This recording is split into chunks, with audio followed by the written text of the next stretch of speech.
Bem, gente, voltando aqui, bem-vindos ao canal Fátima Muniz. Quem está pegando esse conto agora, nesse momento, ou é novo no canal, aqui eu vou dar sequência ao conto A Velha Babá e é a segunda parte. Então, se você está entrando agora no canal e queira ouvir o conto, seja bem-vindo. A primeira parte está no vídeo anterior e aqui a segunda parte é o desfecho, ok? E quem já estava junto comigo, vamos continuar aqui. Então, gente, finalmente o desfecho da história, o que aconteceu, né? O porquê daquela menininha fantasma, tá? Então, a senhora, né, resolveu contar para Estel o que havia acontecido. E ela disse que havia sabido daquela história por antigos vizinhos, que eram vivos quando ela se casou. Por essa época, os vizinhos eram às vezes recebidos no hall do castelo, antes de ele ficar com uma fama tão ruim por aquelas bandas. O que lhe disseram tanto podia ser verdade quanto mentira. O velho Lorde era o pai da senhorita Furnival. Senhorita Grace, como Dorothy a chamava, pois a senhorita Maud era a mais velha. Maud era a irmã da senhorita Grace, tá? E ela... Bom, vocês vão ficar sabendo o que aconteceu, tá bom? É porque eu esqueci de contar para vocês um pedacinho no conto, na parte anterior, que havia uma galeria com os retratos de todos os antepassados dos Furnival. E nessa galeria tinha a foto do Lorde, tinha a foto também da senhorita Grace, né, que já era aquela senhora de idade, 80 e poucos anos, e tinha uma foto que ficava de costas, virada.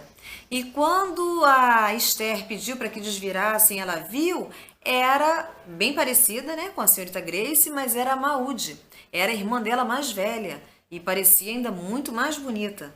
A Grace já era bonita, a Maud ainda muito mais, e ela seria, no caso, a verdadeira senhorita Furnival, porque ela era a mais velha, ela que herdaria o título.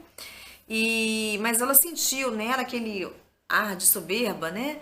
Como ela sentiu também na foto da irmã e também na foto do Lorde, né? Eles pareciam que se achavam os reis, os melhores do que todo mundo, né? Aquela soberba.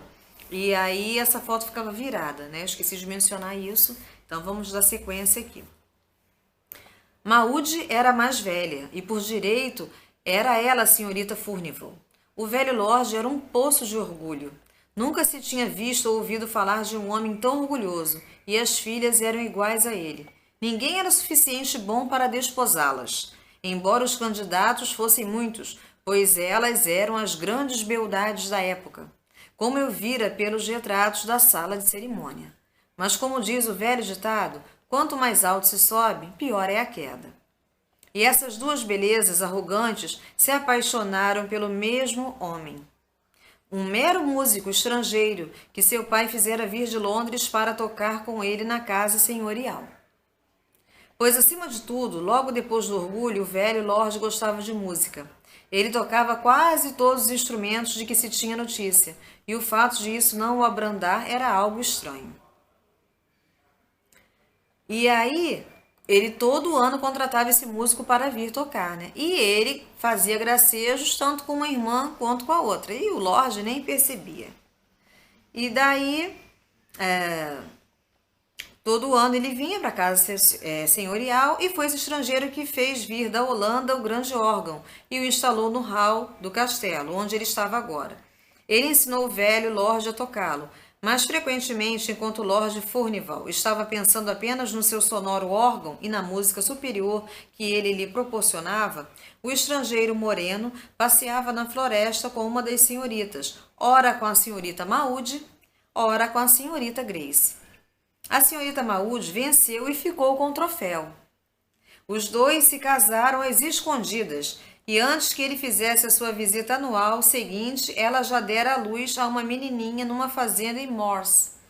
Embora seu pai e senhorita Grace achassem que ela estava nas corridas de Doncaster, mas ela não se tornara nem um pouco mais afetuosa. Mesmo sendo esposa e mãe, era tão soberba e irracível quanto antes, talvez até mais, pois tinha ciúme da senhorita Grace, a quem o marido fazia uma certa corte. Só para iludi-la, como contou para a esposa. Mas a senhorita Grace levou a melhor sobre a senhorita Maud, e esta ficou cada vez mais enfurecida com o marido e com a irmã. E ele, que podia descartar facilmente o que lhe era desagradável e se esconder em outros países, naquele verão foi embora, um mês antes do habitual, ameaçando não voltar nunca mais. Enquanto isso, a menininha foi deixada na fazenda, e sua mãe mandava selar o cavalo e galopava veloz pelas colinas para vê-la pelo menos uma vez por semana. Pois quando ela amava, ela amava. E quando ela odiava. E o velho Lorde continuava tocando o órgão, e os criados achavam que a doce música que ele executava havia suavizado seu gênio terrível, a respeito do qual, dizia Dorothy, contavam-se histórias terríveis. Ele ficou trôpego e precisava andar com uma muleta. E seus 2 filhos, um estava na guerra e o outro estava casado morando em outro país. Então ele só vivia com as 2 filhas e ele era viúvo.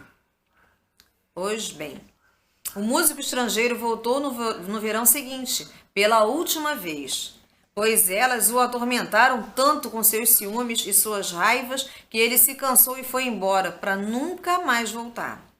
E a senhorita Maud, que sempre pensara em anunciar seu casamento depois que o pai morresse, era agora uma esposa abandonada, cujo casamento era ignorado por todos, com uma filha que ela não ousava apresentar, embora a amasse loucamente, morando com um pai que ela temia e uma irmã que ela odiava. Quando chegou o verão e o estrangeiro moreno não apareceu, a senhorita Maud e a senhorita Grace ficaram soturnas e tristes. Tinham um ar abatido, embora continuassem tão belas como sempre. Mas então a senhorita Maud tornou-se mais animada, pois seu pai ia ficando cada vez mais trôpego e arrebatado pela música. E ela e a senhorita Grace viviam quase sem nenhum contato, em aposentos separados, um no lado oeste, o da senhorita Maud, e outro no lado leste. Esses mesmos aposentos que agora ficavam fechados. Assim ela imaginou que podia ter sua filha consigo, sem que ninguém soubesse disso, a não ser os que não ousariam comentar o fato, que imaginariam se tratar, como dizia ela, da filha de um trabalhador a quem ela se afeiçoara. Tudo isso, disse Dorothy, era do conhecimento geral, mas o que aconteceu depois ninguém sabia, com exceção da senhorita Grace e da senhorita Stark, que nessa época já era sua empregada, e muito mais amiga do que sua irmã jamais fora.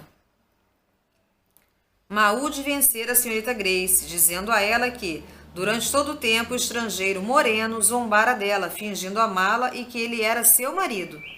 A cor fugiu para sempre das faces e dos lábios da senhorita Grace. E ouviram-na dizer várias vezes que mais cedo ou mais tarde ela se vingaria, e a senhorita Stark estava sempre vigiando os aposentos do leste. Numa noite medonha, logo depois da passagem do Ano Novo, quando a neve estava grossa e profunda e os flocos ainda caíam, rápidos o suficiente para cegar quem quer que estivesse fora da casa, ouviu-se um barulho forte e violento, e, acima de tudo, a voz do velho Lorde, amaldiçoando e xingando terrivelmente, e os gritos de uma criancinha, e a provocação orgulhosa de uma mulher enfurecida, e o som de um golpe, e uma quietude de morte, e gemidos e lamentos morrendo na encosta. O velho Lorde convocou seus criados e lhes contou, entre terríveis ameaças e palavras ainda mais terríveis, que sua filha havia se desgraçado e que ele expulsara, ela e a filha dela. E que se alguma vez eles as ajudassem ou lhes dessem comida ou abrigo, ele prometia que não entrariam no céu. E durante todo esse tempo a senhorita Grace ficou ao lado dele, branca e quieta, como uma pedra. E quando ele parou de falar, ela deu um grande suspiro, como se dizendo que seu trabalho tinha sido feito e seu objetivo alcançado. Mas o velho Lorde nunca mais tocou o órgão e morreu naquele mesmo ano. E não é de admirar, pois no amanhecer daquela noite tempestuosa e terrível, os pastores, descendo a encosta do maciço, encontraram a senhorita Maud sentada, louca e sorridente, sob os azevinhos, embalando uma criança morta, com uma horrível marca no ombro direito. Mas não foi isso que a matou, disse Dorothy. Foi o gelo e o frio. Todas as criaturas selvagens estavam na sua toca, e todas as feras em seu abrigo, mas a criança e sua mãe foram expulsos para vagar pelas colinas no maciço, e agora você sabe de tudo, e eu me pergunto se isso a deixou com menos medo. Eu estava assustada, mais do que antes, mas não disse nada. Desejei que a senhorita Rosamond e eu saíssemos daquela casa medonha para sempre, porém eu não a abandonaria e não ousaria levá-la dali. Mas, como eu a vigiava e a protegia. 1 hora ou mais antes do crepúsculo, passávamos o ferrolho nas portas e trancávamos bem as janelas, para evitar corrermos o risco por deixá-las abertas 5 minutos depois do período seguro. No entanto, a minha pequena senhora ainda ouvia o choro e o lamento da estranha criança, e nem sempre o que dizíamos ou fazíamos a levava a esquecer a necessidade de ir encontrá-la e trazê-la para dentro ao abrigo do vento cruel e da neve. Durante todo esse tempo, mantive-me o máximo possível afastada da senhorita Furnival e da senhorita Stark, pois temia as duas. Sabia que nada de bom poderia vir delas, com aquelas caras duras e aqueles olhos sonhadores relembrando seu horrível passado. Mas mesmo no meu temor eu tinha uma espécie de pena, pelo menos da senhorita Furnival, que vai ao fundo do poço. Não chega a ter um ar mais desesperançado do que o que se via sempre no seu rosto. No final, eu passei a ter tanta pena dela, que rezava por ela, e ensinei a senhorita Rosamond a ajoelhar-se e rezar por uma pessoa que havia cometido um pecado mortal, mas frequentemente, quando chegava essas palavras, ela ficava prestando atenção e começava a se levantar dizendo: eu estou ouvindo a menininha chorando, ela está muito triste. Vamos rezar, vamos trazê-la para dentro, senão ela vai morrer. Logo depois do tão esperado ano novo, quando o longo inverno tinha amainado um pouco, certa noite ouvi o sino da sala de estar do oeste tocar 3 vezes. Era o meu sinal. Eu não queria deixar a senhorita Rosamond sozinha, ainda que ela estivesse dormindo, pois o velho Lorde tinha estado tocando mais furiosamente do que nunca. E temia que a minha querida acordasse e ouvisse a criança fantasma. Ela não haveria, porque eu havia fechado as janelas muito bem fechadas. Assim, eu a tirei da cama, envolvi em todas as roupas que estavam à mão e carreguei até a sala de estar, onde as 2 velhas estavam sentadas bordando sua tapeçaria, como sempre. Elas ergueram o olhar quando eu entrei e a senhorita Stark perguntou admirada, porque eu havia levado a senhorita Rosamond tirando-a da cama quente. Eu comecei a sussurrar que fizera isso por temer que, enquanto eu estivesse fora, a criança impetuosa na neve tentasse a sair, mas ela cortou minha fala e disse que a sua senhora pedira para eu desfazer um trabalho que ela havia feito errado e que nenhuma delas estava conseguindo desmanchar. Assim eu pus a minha queridinha no sofá, sentei-me num banco ao lado delas e endureci meu coração, prevenindo-me contra elas, pois ouvi o vento aumentando e uivando. A senhorita Rosamond dormia profundamente, apesar de todo aquele vento. E a senhorita Furnival não disse uma única palavra, nem tampouco olhou quando as rajadas fizeram vibrar as janelas. De repente, ela se levantou empertigada e ergueu uma das mãos, como se suplicando para que prestássemos atenção. Estou ouvindo vozes, disse ela. Estou ouvindo gritos terríveis. É a voz do meu pai. Nesse exato momento, a minha querida acordou com um súbito sobressalto, dizendo: minha menininha está chorando. Ela está chorando. E tentou levantar-se para ir até ela, mas seus pés se enredaram no cobertor e eu a segurei. Minha pele tinha começado a se arrepiar, com aqueles sons que somente elas ouviam. Dentro de 1 minuto ou 2, os sons tornaram-se audíveis e aumentaram rapidamente, tomando nossos ouvidos. Nós também ouvíamos as vozes e os gritos, e não ouvíamos mais o vento que esbravejava lá fora. A senhorita Stark olhou para mim e eu para ela, mas não ousamos dizer nada. Subitamente, a senhorita Furnival rumou para a porta, saiu para a antessala e entrou no corredor do oeste e abriu a porta do grande hall. A senhorita Stark seguiu-a e eu não ousei sair, embora estivesse tão aterrorizada que meu coração parecia prestes a parar de bater. Tomei a minha querida nos braços, Apertei-a bem e fui com elas.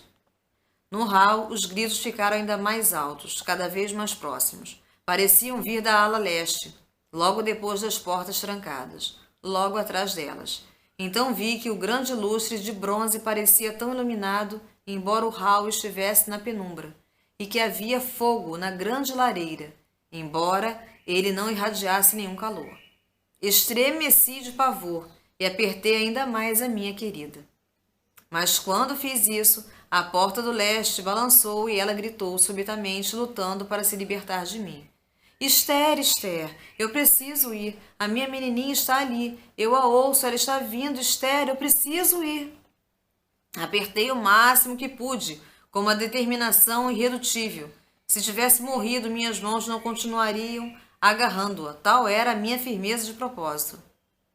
A senhorita Furnival ficou atenta, ignorando a minha querida, que agora estava no chão, mas continuava presa, pois eu me ajoelhara e prendera seu pescoço com os 2 dedos. Ela não parava de se debater e de chorar, pedindo-me para soltá-la.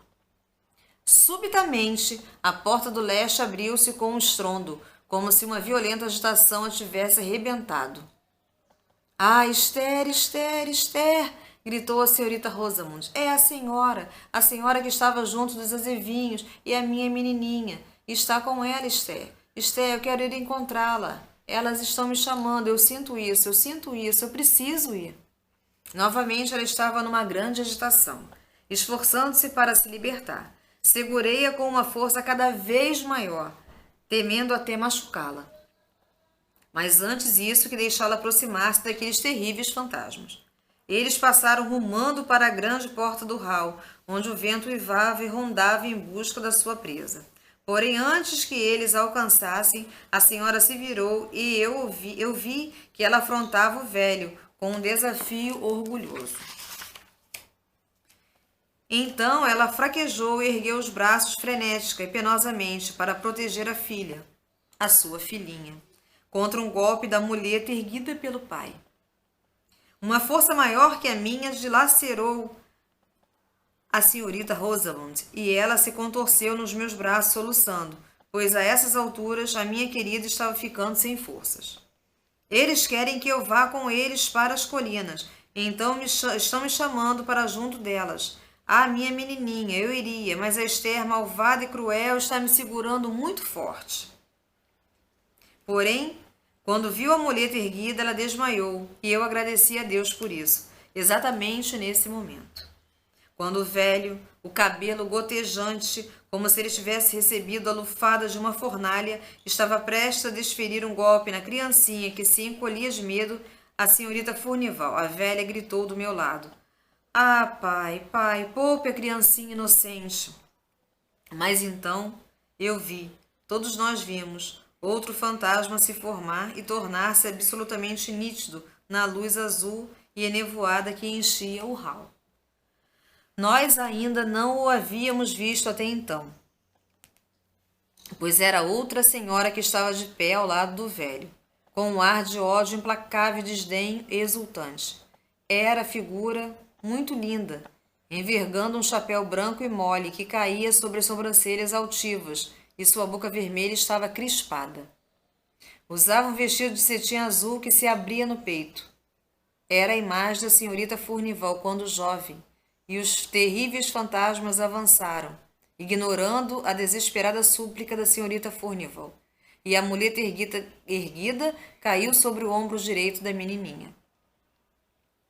A irmã mais nova assistiu àquilo petrificada e mortalmente serena. Mas então as pálidas luzes e o fogo que não aquecia se extinguiram, por conta própria, e aos nossos pés jazia a senhorita Furnival, atingida pela paralisia, pelo bafejo da morte. Ela foi levada para a cama naquela noite, e nunca mais se levantou. Com o rosto voltado para a parede, murmurava baixinho, mas incessantemente. Ai de mim, ai de mim. O que se faz na juventude não pode ser desfeito na velhice. O que se faz na juventude não pode ser desfeito na velhice. Ai de mim, ai de mim. Pois é, gente. Incrível, não é? Eu fiquei assim, comovida, encantada, com medo também, quando estava lendo o conto, né? Dando um pouquinho de medo até vocês descobrirem toda a verdade, o que tinha por trás da menininha, o que tinha por trás da irmã dela, da Maúde, do Lorde, né? Então, uma história assustadora, até onde chega a maldade, né?